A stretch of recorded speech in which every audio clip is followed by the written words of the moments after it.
All right, guys, we got a lot of new people in the market, and somebody asked me the other day in my comments, how do I do all of this charting and how can I tell what a cup and handle is and what the price target is for? So I decided I'd probably do a charting 101, and I'm going to give it to you guys for free, where most people will actually put this in a course and charge you for it. So if you appreciate that, hit the subscribe button and let's get into it. If you've been following my channel for some time, you probably remember how I was calling this descending wedge the whole bear market and how it was going to break out to the upside. Also, I knew whenever it was going to break out of that pattern because we saw this bullish divergence here, and we knew it was going to continue because of this hammer. Then we saw it in this cup and handle formation right here, and the handle actually formed a bull flag, which is another pattern. And as you can see, it continued to the upside and reached all of the price targets for these patterns. Then we saw it rising and enter this symmetrical triangle right here with the price target of $49,000, and it hit that price target exactly before dumping, and we actually saw that one coming as well because of this bearish divergence. But what does all of this stuff actually mean, and how do we know that all of these scribbles are going to send us to the moon? Well, to be honest, how I used to do it is I would go to Google and type in chart patterns cheat sheet, and then I would look at these cheat sheets and pretty much try to figure out if I saw any of these patterns in the charts. And after a while of doing this, you'll start to memorize all of these patterns, but I'm going to run you through a couple of them here real quick. You might actually realize that there are some patterns within these patterns. Like for instance, whenever these patterns are descending, like this bullish flag, which is a descending flag pattern, or this bullish falling wedge, which is descending, or this bullish expanding triangle, or bullhorn, or broadening wedge, or whatever you want to call it, it's descending, and usually that means that we're going to be seeing a breakout to the upside. The opposite happens, though, whenever you see an ascending pattern, like this bearish flag, as you can see with the flag actually ascending, or this bearish expanding triangle, which is also ascending, or you could call it a broadening wedge, or whatever. Also, usually if it's a sideways pattern like these double tops, bearish head and shoulders, or bearish triple tops, these are going to be reversal signals, or they might be indecision patterns, which are actually my least favorite, obviously, because they could go either way. All of these, though, could go either way. It's just a matter of probabilities, and generally these have something like a 60-something% chance of following the trajectory that it's predicting here. And it's not going to happen every single time, but if you do continue to push through whenever you have a losing trade, if these things win more than half of the time, then you should end up in a profit overall.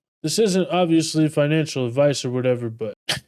whatever. Then once you decide what kind of a pattern you're actually in here, like this one being a symmetrical triangle, you can actually go over to Google again and then search for a symmetrical triangle price target. And generally, the first response is going to be from Investopedia, which is probably my favorite place to get this information. And oftentimes, it'll give you a little summary like this right here, saying the price target for a breakout or breakdown from a symmetrical triangle is equal to the distance from the high and low of the earliest part of the pattern applied to the breakout price point. And if you don't really understand what that means, then you can go and click on the link there, and it'll usually show you some kind of a chart pattern or an actual example for a chart where it played out in the way that they predict. And then you can kind of just compare that to what you see on your charts and see if it matches up. But like it said, what you want to do for one of these symmetrical triangles is you'll take the distance from the top of the triangle to the bottom of the triangle at the beginning of the pattern, and then you'll extend that from the breakout point, and that's where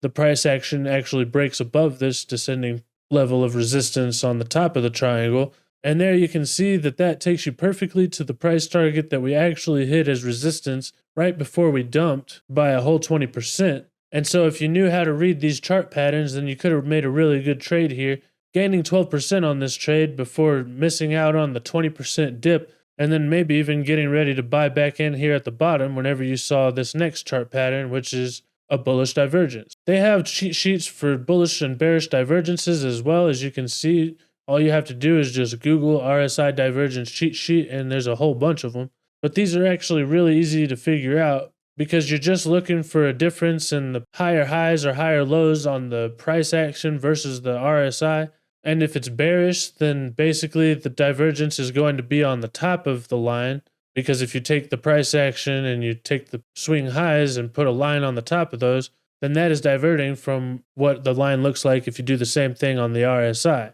This generally indicates that it's bearish because the lines are on the top, but if you put them on the bottom, then that's going to be bullish. Sometimes they can cancel each other out, but if you find one of these in the charts, usually it's going to be pretty clear which way the divergence is headed. As you can see, whenever this price action broke out of this symmetrical triangle, it rallied up to that price target, but then it made a series of higher highs right here for the price action, while the RSI actually made a series of lower highs. And that created a bearish divergence indicated by these two red lines that I drew on the top of them. That indicated that we were going to be seeing a retracement, and whenever we got to the bottom of this retracement, we put in a hammer candle here on the daily chart, at the same time that it was putting in this huge bullish divergence here on the hourly chart. So you might have to look at different charts and see what kind of patterns there are, because sometimes you're going to be seeing conflicting patterns on different time frames, and sometimes if you see something bullish on the hourly chart, then that can play out at the same time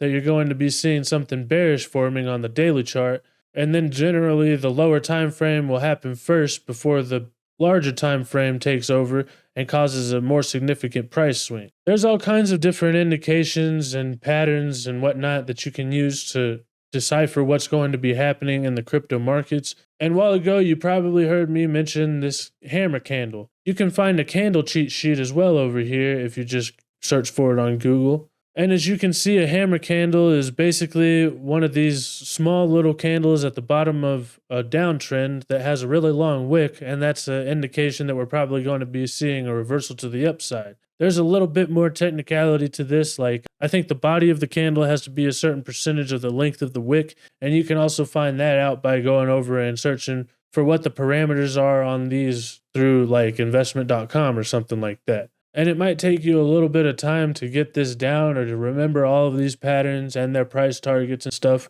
but they can really be helpful when you're trying to decipher where the top is going to be or when you can actually buy on a dip, or if you're just catching a falling knife and the price is going to continue down further. A lot of people compare these chart patterns and stuff to horoscopes for finance bros, but there's actual probabilities and statistics to show that these things do really play out, regardless of if it's just because there's enough people looking at these horoscopes, so-called, or if they actually have a determining factor on what's going to happen with the market. In my opinion, I think enough people just believe in this stuff and it's put into computer algorithms and stuff, so it's going to be working because enough people are just looking at the same thing. But I could sit here and tell you what all of these chart patterns mean and all of these candlesticks mean and all of these things, but it would take me probably a week. So if there's any actual patterns or specific things that you want me to explain, let me know down in the comments, because I'd really love to try to help you guys figure out how to make money for yourself so that you don't have to just listen to a bunch of idiots on the internet. One thing to remember though is that this doesn't always mean that we're going to be seeing the patterns playing out exactly like we expect them to. Like I said, some of them only have like a 60% chance of playing out how they're supposed to, and they might not do that all of the time. So you shouldn't just go FOMO in whenever you see a chart pattern. You actually have to see what a confirmation is and all of these things as well. But it's definitely a lot better than just listening to a bunch of idiots that are trying to pump up their bags and get a bunch of clicks on the internet. Right now, though, it looks like Bitcoin might be turning the previous all-time high of $69,000 into support, as it has been above it for most of the day today, and it might actually be closing the day above it for the first time. And as this thing starts to go parabolic, you might not be able to find very many patterns on the longer time frames like the daily chart, because it's just going to look like a straight up line. But you can go down onto a smaller time frame and usually you'll start to see some patterns forming there. But whenever you have to get down to the minute chart to find a pattern, that usually means that it might be time to take some profits, because nothing goes up in a straight line forever. We haven't started to go up really in a straight line yet though, and I think that we're probably going to over the next few months. And I want to offer you guys as much value as I possibly can, so let me know down in the comments how far along you guys are on your crypto journey so that I can know what kind of content I can make that will bring you the most value. Either way, thank you guys so much for watching, and don't forget to hit the like and subscribe button if you like this kind of content. But most importantly, don't forget to do only good every day, and I'll see you next time. Bye.